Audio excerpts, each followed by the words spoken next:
Before we start our next unit on compound sentences, I want to review what we learned about clauses and phrases. We did a little bit of this before you left for Thanksgiving break, so it would be a good time to review it before we move on. So the difference between a phrase and a clause. On your foldable, the front two flaps have some notes about phrases and clauses, and this is where you're going to be filling in your notes.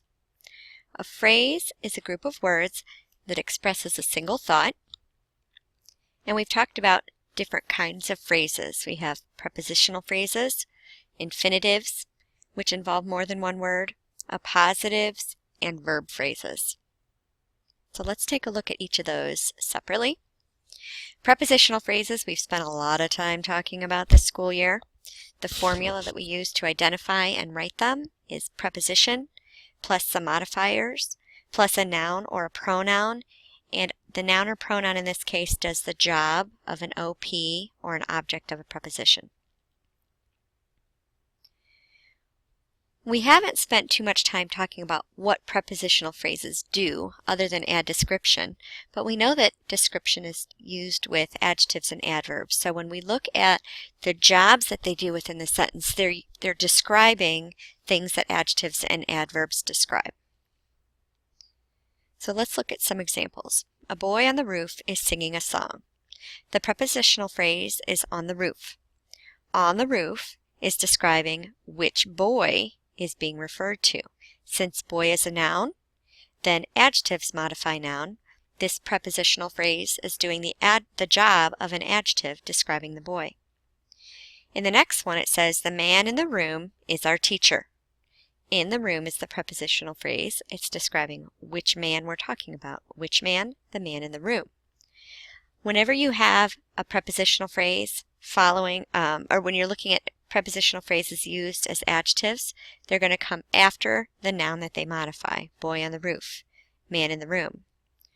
When we get to adverbs, it's not quite as easy to find them because they could be anywhere in the sentence.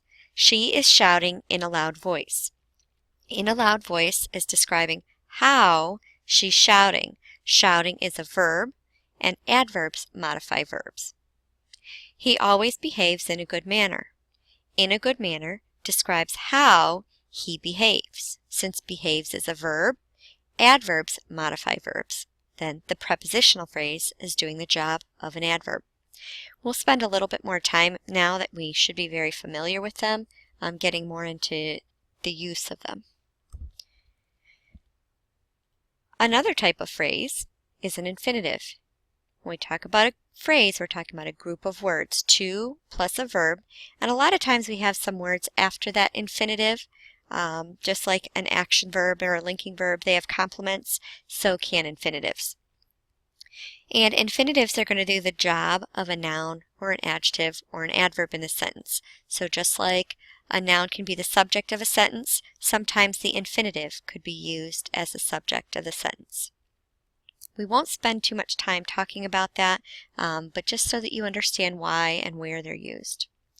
To earn money is a desire of everyone. To plus a verb, to earn, is our infinitive. The actual infinitive phrase ends here, to earn money.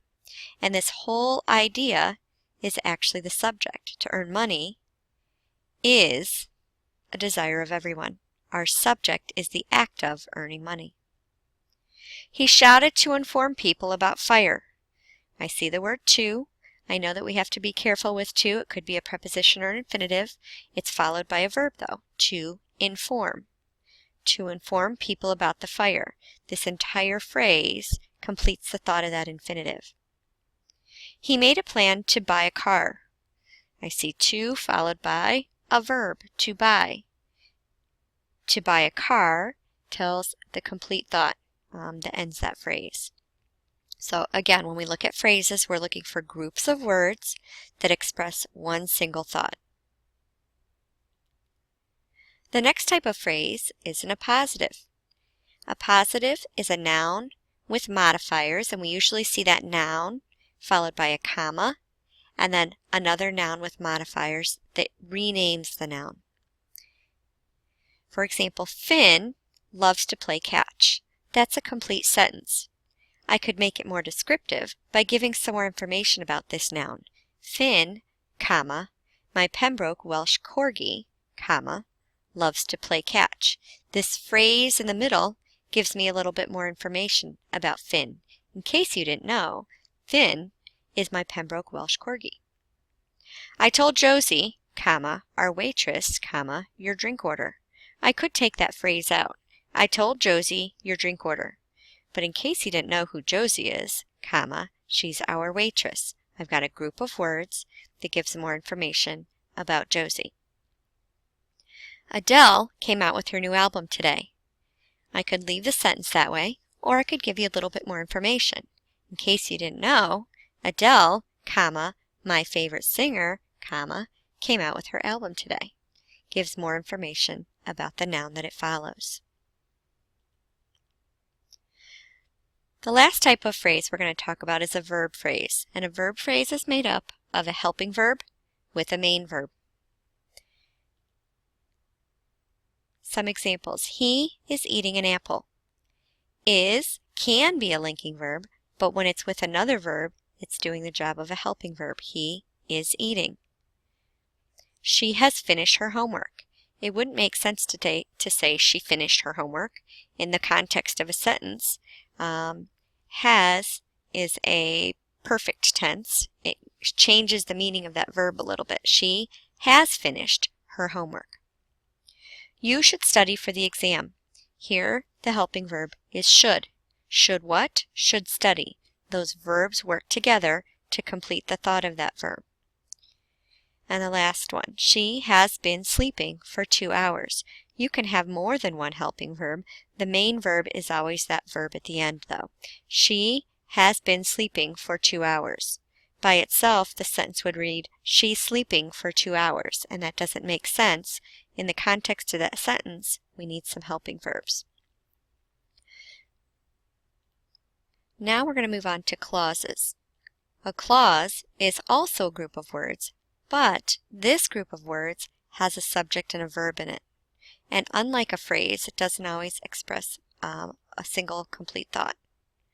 We can break these apart. We have independent clauses, which we're going to refer to as the main clause. It's the more important one. It has a subject and a verb, just like all clauses do, and expresses a complete thought. She loved the song. Complete thought. As opposed to a dependent clause, which is our subordinate clause, it's dependent on that main clause. It starts with a subordinate conjunction, or as we refer to them with our mnemonic, an awubis. But it also has a subject and a verb after it. But it's an incomplete thought. Since is an awubis. Since she loved the song. That doesn't express a complete thought. I don't know what happened since she loved the song. So it's a dependent clause. I need to put it with an independent clause. Since she loved the song, comma, she played it over and over again.